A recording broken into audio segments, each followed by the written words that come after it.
In this video, you're gonna learn what the day-to-day life is like in business development. And you wanna make sure you watch this video until the end because if you are considering a career in business development, or maybe you're just getting started, you're gonna get an inside look on what the job actually is so you know whether or not it's gonna be right for you. What's going on, everybody? My name is Patrick Dang, and before we get started, do me a favor and give this video a like, subscribe, and turn on notifications if you want to see more sales and business development videos like this. So with that said, let's go ahead and dive in. Now, the first part of the day-to-day life of someone in business development is actually prospecting. Now, if you're doing any type of business development work, meaning your job is to take your company and you want to partner up with other businesses and close deals, well, the first part of this process is actually to prospect. And that means finding other people who would be a great fit to work with you and finding out ways to reach out to them and generate appointments, meetings, so that you can have conversations to see whether or not it makes sense to work together. And in the beginning of business development, especially if you're just starting out and you're fresh to the role, a majority of your day, probably 90% of your day, is going to be dedicated to prospecting. And the reason why prospecting is so important is because if you're not generating meetings and appointments with potential dream customers, well, you can't really do any type of business development, right? You can't work with anybody if nobody knows who you are. So in the beginning, all day, every day, basically you wake up, you go to work, and your job is to find these companies, build the list out of people you want to work with, reach out to them with email, LinkedIn, or cold calling, whatever works best in your industry, get them on the phone, book an appointment, learn about their business, and see whether or not it's gonna make sense to work together. And a very important aspect of prospecting is really defining who is it you should be going after, which is called an ideal customer profile. And a lot of times for a business development person, your manager or the leadership at the company you may be working at, well, they may not always have a clear idea of who you should be reaching out to. So you have to come up with some creative ideas to see who you actually want to reach out to. Is it gonna be casino companies, e-commerce, people in real estate, finance, cryptocurrencies, right? And you have to figure out the use cases for your services and see how they can fit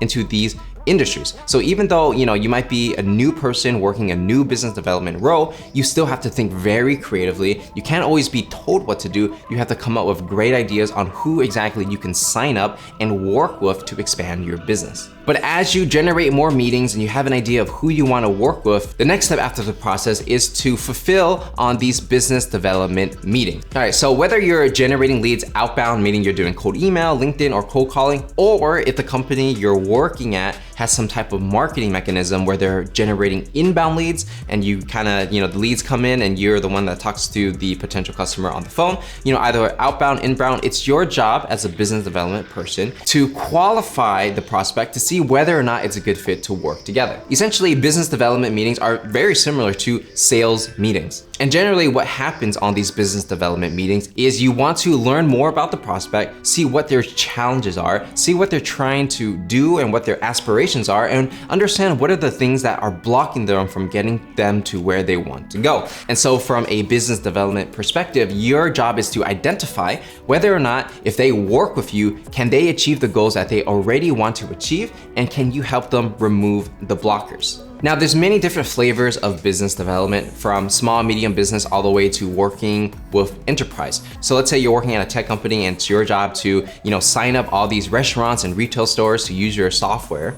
Well, you might be having, 5 to 8 meetings a day, and you're just going down the list and trying to get as many meetings as possible with the ice cream store, the clothing shop, and things like that, right? Because you're trying to sell into mom and pop shops, you have high velocity, meaning you're trying to get through and sign up as many people as possible. Right? Because if you get a lot of people who sign up for your software, then potentially you can make a lot of money.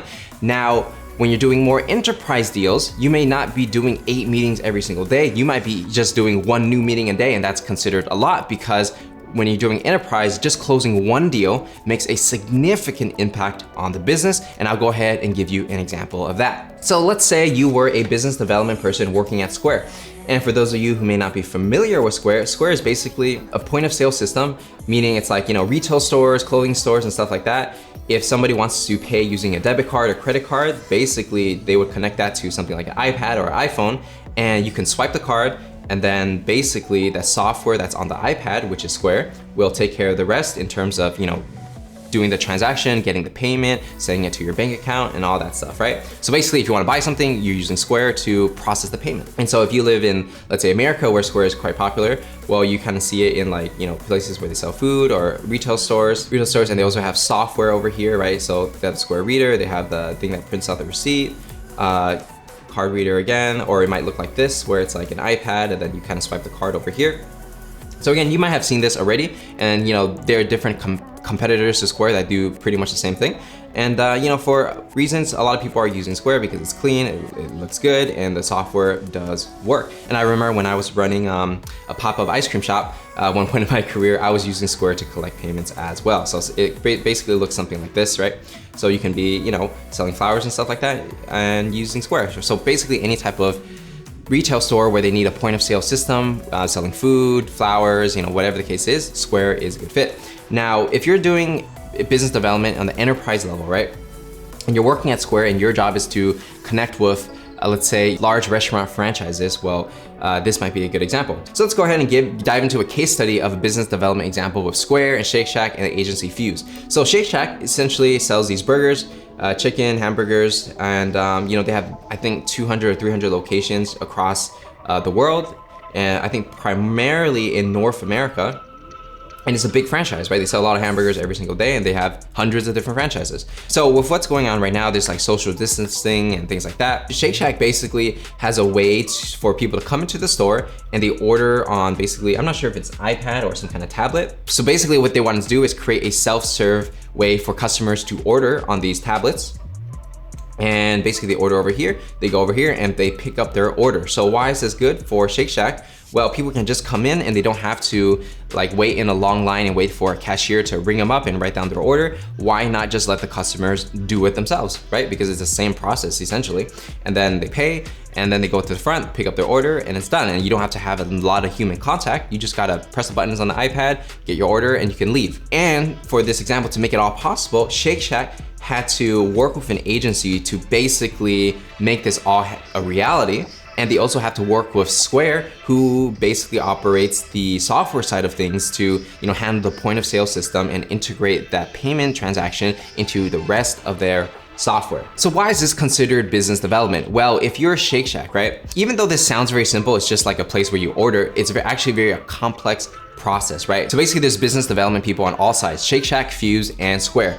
Every single person has business development people. If you're Fuse, you're the agency, you basically have to convince everybody to say like, hey, we're gonna create this amazing experience for you, and you basically work with the other companies to make this a reality. If you're Square and you're a business development person, it's your job to work with Fuse, the agency, and work with Shake Shack to say, hey, we're gonna be better than everybody else. You should use our software, our hardware, and use them in all your stores instead of the other guys. And here's why. And you kind of explain why you're better than everybody else, how you're going to integrate with the rest of their software, and how you're gonna make everything seamless and easy, not only for the consumers who experience this firsthand, you're also gonna make it easy for all the technical people working at Square, because you're trying to make your software as easy as possible to work with. And a lot of times to make this happen, you have to create custom software to integrate with whatever Shake Shack is using on the back end. So it's not necessarily like, you're just saying, hey, I got this product here, you can buy it. It's in business development, you actually have to work together with multiple parties. And to make a deal like this happen, there's probably dozens of people working hard on this every single day to make this a reality. And you're basically creating something new,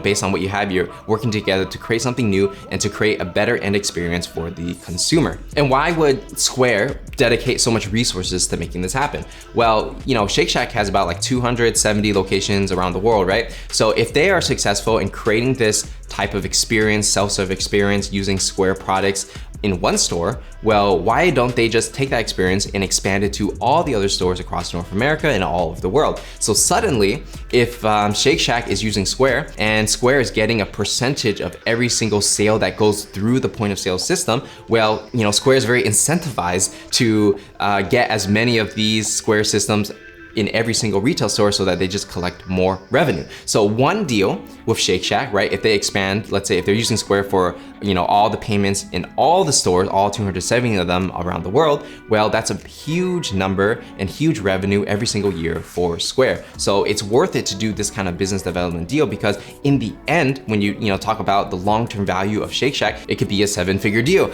And not only that, but you're making revenue off of one customer, but then you can go to all the other restaurants, all the other places that want to create some type of self-serve way for people to order their food. And you can say, hey, we help Shake Shack do this. We can help you do something similar. Then you work with another person and then you sign them up, and then that's another 7-figure deal. So you can kind of see, like, when you work with one person, you get the job done and you find more people who are similar to how you helped the previous person, and the ball just keeps rolling from there. And then eventually everyone's gonna be using some kind of self-serve mechanism. And hopefully, if you're doing a good job as a business and you're Square, well, Square is gonna be everywhere in all these different restaurants and retail stores and things like that. So now that you understand what the day entails when it comes to, what does business development do at the enterprise level, well, the next step is to understand what is actually the responsibility of the business development person. What are the skills that they need to have in order to succeed? So like I was saying before, right? So if you're a business development person working at Square, it's your job to take the meetings with Shake Shack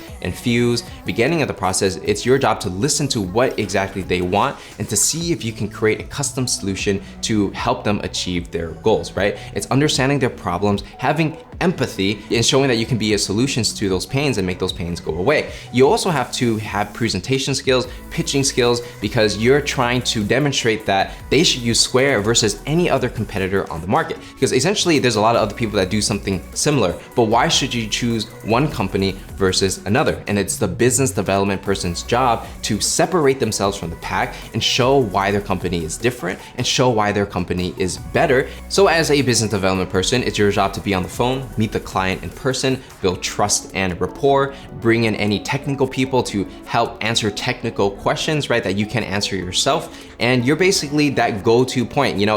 If business development was kind of like football, a business development person would be a quarterback, right? They're the ones making the play, getting the read, and then they're aligning all the right players to do their job, and then they kind of throw the ball to the next person to get the job done. That's gonna be what it's like for, working in business development for the enterprise. But let's say you're a business development working in small, medium businesses, right? You're selling into, individual shops or retail stores and things like that. If you're trying to sign up people to your program, it's a lot less complicated in that you don't have to really build anything custom. You kind of say like, hey, do you want to sign up for a program? Here's why we're better. And then they sign up or they don't sign up, and you go by volume, right? So usually the larger the company, the bigger the deal, the more intricate and complex it is, and the more effort you have to put in before a deal closes. Now, the smaller the company and the less investment required to sign up, well, these can typically be faster. So like a small, medium business deal might be, 1 week, 2 weeks, or 1 month. A large deal like signing up a Shake Shack or a Starbucks might literally take 6 months, a year, because these are big deals. And the last part of a business development person's job is to provide feedback for the product team and the leadership team at the company they are working at, right? So if you're the quarterback and you're the go-to person that the customer or client is always talking to, you're the one that's gonna have the most information, and you have your hand on the pulse of what's actually going on. So if the customers have certain problems, or they want to do something but there's nothing in the market that solves that problem, it's your job as that go-to person to go to the team and say, hey guys, Shake Shack is saying this is what they want. There's nothing on the market that can solve it. Do we want to spend our resources to develop this technology to solve their problem, right? So a business development person, it's not just to sell what it is that you currently have, it's also to come up with new ideas based on customer feedback on where the product should be going. And because you're the person that is directly talking to the customer, you're the one that knows best. So sometimes, a business development person is very involved when it comes to developing a product so that the product fits the needs of where the market is going. And so with that said, that's pretty much the day-to-day life of business development and basically what the job entails at a high level. If you enjoyed this video, make sure to give it a like, subscribe, turn on notifications if you want to see more videos like this, and let me know in the comments if you enjoyed this type of business development video and example, because I'll be happy to make more for you. And if you want to see more business development videos, make sure to check out my other videos somewhere on this screen. So that said, my name is Patrick Dang, and I will see you guys in the next one.